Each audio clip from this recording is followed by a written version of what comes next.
dana beasiswa, dana pendidikan, sebagaimana saya dan Bapak Romanus ya berkampanye memperjuangkan hak-hak rakyat itu.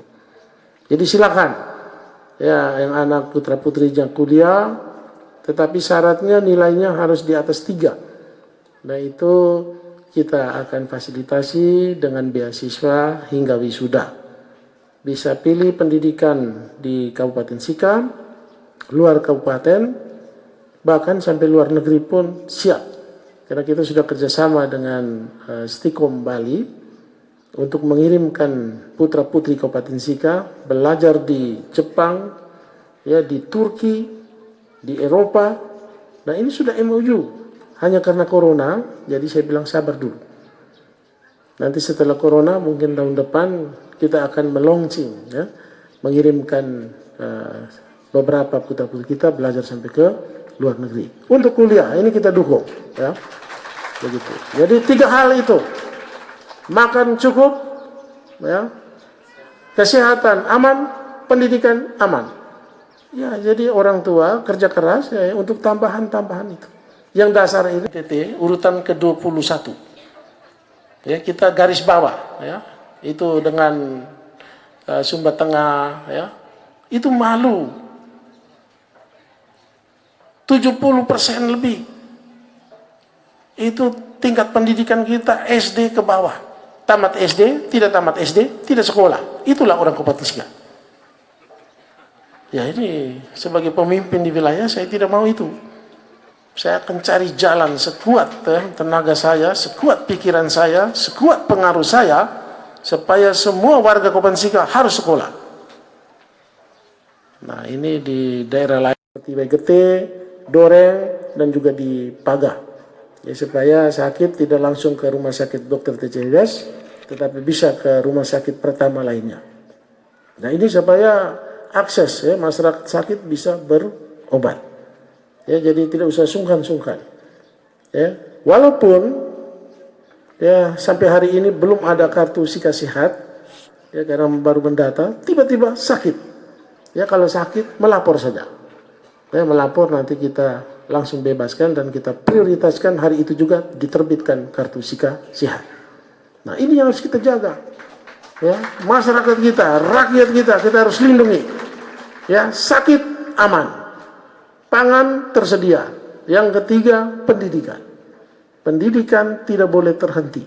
Puskesmas dan rumah sakit, ya, kita bebaskan semua dari biaya, ya. Dengan cara apa?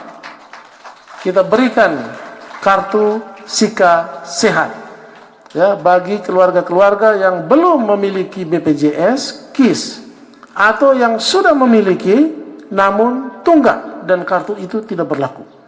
Jadi yang tunggak-tunggak itu datanglah kepada setiap lurah, sampaikan dan kita gantikan dengan kartu Sika Sehat, ya, supaya semua warga Kabupaten Sika bisa berobat. Ya, rumah sakit kita itu rujukan regional, jadi bukan melayani orang Kabupaten Sika saja. Tujuan supaya stok pangan kita cukup. Yang kedua, kesehatan. Di tengah-tengah pandemik ini, di tengah-tengah dampak sosial ekonominya, nah, pemerintah harus bisa menjamin bahwa setiap warga Kabupaten Sika memiliki akses terhadap pelayanan kesehatan. Sakit bisa berobat. Sedangkan di desa mereka sudah cukup. Ada yang menggunakan dana desa saja, tidak minta tambahan di kabupaten karena cukup. Ya, desa punya uang sampai 1-2 miliar dan itu sudah didistribusikan dengan baik. Ya, kemudian program-program reguler lainnya seperti PKH, BPNT. Nah ini juga kita lakukan optimalisasi. Jadi dia lebih berfungsi.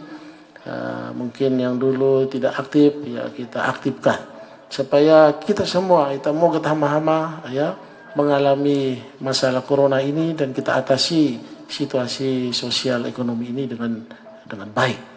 Setelah ya kegiatan jaring pengaman sosial ini kita akan membangun kembali yaitu recovery ekonomi. Ya, kita harus perbaikan pemulihan ekonomi yang sudah jatuh dan ini secara dunia. Pemerintah Kabupaten Sika ini memfokuskan dalam 1 tahun yaitu ada 3 hal yang harus kita pertahankan habis-habisan di tengah-tengah situasi ancaman krisis global, krisis ekonomi global, jadi krisis ekonomi dunia. Karena semua pabrik-pabrik di dunia tutup, berarti krisis ekonomi. Kalau krisis ekonomi, nah ini bisa terjadi inflasi segala macam. Yang perlu kita pertahankan ada 3 hal saja. Yang pertama adalah daya tahan pangan. Jadi daya tahan pangan, ketersediaan pangan, produksi pangan di Sika ini harus berkecukupan. Harus bisa memenuhi seluruhnya 320.000 jiwa di Kabupaten Sika. Jangan sampai kita kelaparan.